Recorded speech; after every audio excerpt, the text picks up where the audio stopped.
जय गुरु जी, शुक्राना गुरु जी। गुरु जी के चरणों में कोटि कोटि प्रणाम और सारी संगत जी को जय गुरु जी। संगत जी, आज मैं अपना सत्संग सुनाने जा रही हूँ। तो बात कुछ ऐसी है संगत जी कि गुरु जी ने मुझे बहुत पहले से ही सत्संग बख्शा हुआ है और वो भी अकेले करना है हर थर्सडे को। तो मैं हर थर्सडे को सत्संग अकेले ही करती हूँ और मैं हर थर्सडे को कड़ा प्रसाद का भोग लगाती हूँ, जल प्रसाद का भोग लगाती हूँ और कभी कभी चाय प्रसाद का भोग भी लगाती हूँ। बट उस दिन क्या हुआ संगत जी, मैंने नहीं लगाया भोग, मैंने सिर्फ जल प्रसाद रख दिया और मैंने कड़ा प्रसाद का भोग नहीं लगाया। मैंने उसकी जगह केला प्रसाद रख दिया वहाँ पे। और संगत जी, आप यकीन नहीं मानेंगे कि सत्संग चल रहा था और लास्ट के कुछ 25 मिनट्स बचे थे। इतने में अचानक से इतनी तेज़ कड़ा प्रसाद की खुशबू आती है मेरे घर से और मैं इधर उधर देखने लग जाती हूँ कि ये खुशबू आ कहाँ से रही है। तो मुझे लगा कि शायद हमारे जो नीचे रहते हैं, जो नेबर्स रहते हैं 6th फ्लोर पे, मैं 7th फ्लोर पे रहती हूँ, तो मुझे लगा कि शायद वो कुछ बना रहे हैं तो उसकी खुशबू ऊपर तक आती है। संगत जी, हम फ्लैट्स में रहते हैं तो पास पास में ही रहते हैं, तो थोड़ा भी कुछ बनता है तो उसकी खुशबू आती ही है। तो मुझे यही लगा कि शायद नीचे वाली बना रही हैं कुछ। तो मुझे इतनी तेज़ फ्रेगनेंस आई, बहुत तेज़ फ्रेगनेंस आई। मैं भागकर किचन में गई पर वहाँ भी फ्रेगनेंस थी।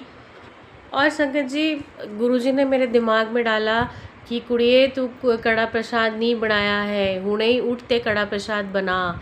तो मैं फटाफट उठी और मैंने फटाफट कड़ा प्रसाद बनाया और मैंने गुरुजी को भोग लगाया। और संगत जी, कुछ दिन पहले की बात है, अभी 3-4 मेरी सिस्टर का फ़ोन आया हुआ था, तो मैं अपनी सिस्टर से बात कर रही थी और इतने में मेरा बेटा एकदम चिल्लाते हुए आता है कि मम्मा देखो, हमारे कमरे में ना सीलन आ गई है, ऐसे ना पानी टपक रहा है छत पे से। तो मैं एकदम हैरान होगी कि ऐसे कैसे हो सकता है, अभी तक तो कुछ भी नहीं था। और संगत जी, इतनी मोटी मोटी बूंदें थी छतों के ऊपर, इतनी मोटी मोटी बूंदें थी जैसे कि अभी वो पानी नीचे गिरेगा। पर संगत जी, ऐसा हुआ कि 3-4 मिनट के बाद मैंने देखा तो वो बूंदें गायब हो गई और मुझे पता ही नहीं चला कि मेरे घर पे अमृत वर्षा हुई है। गुरुजी ने मेरे घर पे अमृत वर्षा की इस तरीके से। फिर मैंने अपनी फ्रेंड को फ़ोन किया जो मेरे साथ मंदिर में आती हैं, मैंने उनको पूछा कि मेरे साथ ऐसे ऐसे हुआ है।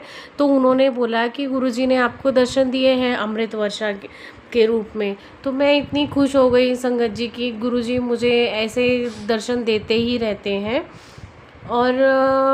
और एक सत्संग है संगत जी, मैं आपको बताना चाहती हूँ। जैसे कि मैं महाराष्ट्र में रहती हूँ, मैं महाराष्ट्र पुणे में रहती हूँ। तो हमारे यहाँ पे 10 दिनों का गणेश फेस्टिवल होता है संगत जी। तो हमारे घर पे भी गणेश जी आते हैं, 5 दिन के लिए आते हैं हमारे घर पे गणेश जी। तो हम 1 महीना पहले या 1.5 महीना पहले हम गए थे। हम ऐसे ही रात को आइसक्रीम खाने गए थे। तो जाते जाते मैंने मेरे हस्बैंड को बोला कि अभी गणपति के स्टॉल्स लग गए हैं, हम जाकर अपने भी गणपति बुक कर लेते हैं, नहीं तो फिर बाद में फिर एंड टाइम पे फिर रहते ही नहीं हैं। तो हस्बैंड बोलते हैं ठीक है चलते हैं। तो हम गए वहाँ पे और हमें गणपति बहुत पसंद आए, बहुत ही पसंद आए। पर उस टाइम पे क्या हुआ कि हम इतना कैश नहीं लेकर गए थे, हम खाली बस रात को ही गए थे, 11:30 पौने 12 बजे गए थे हम। तो हमने फिर वो दुकान वाले भैया को बोला कि भैया आप ये बुक कर दीजिए, हमारे पास इतने ही हैं। हम उसको 501 दे रहे थे पर उसने नहीं लिए। उसने बोला कि नहीं साहब, यहाँ पे सब ऐसे ही आते हैं और फिर इतना दे के चले जाते हैं और फिर बाद में आते ही नहीं है, तो फिर हमारे गणपति ऐसे ही रह जाते हैं। तो हमने बोला कि ठीक है। तो पर फिर मैंने घर पे आके गुरुजी से अरदास की कि गुरुजी, मुझे वो गणपति बप्पा बहुत पसंद है और मैं चाहती हूँ कि गणपति बप्पा मेरे घर पे आए और यही गणपति बप्पा मेरे घर पे आए। तो संगत जी, क्या हो गया, हम 2 दिन बाद हम वापस गए शॉप पर और हम बुकिंग के लिए गए थे क्योंकि मुझे इतना पसंद आया था। मैं नहीं चाहती थी कि वो गणपति जी कोई और लेके जाए। तो मतलब मैं थोड़ा सा ये हो गया था कि नहीं, मेरे घर पे ही आने चाहिए।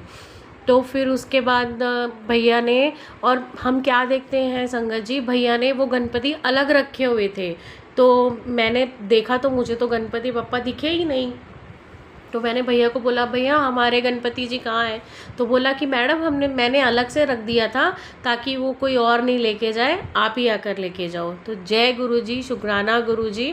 तो मेरे गणपति बप्पा वही मेरे घर पे आएंगे कल, जो मैंने बुकिंग किया था।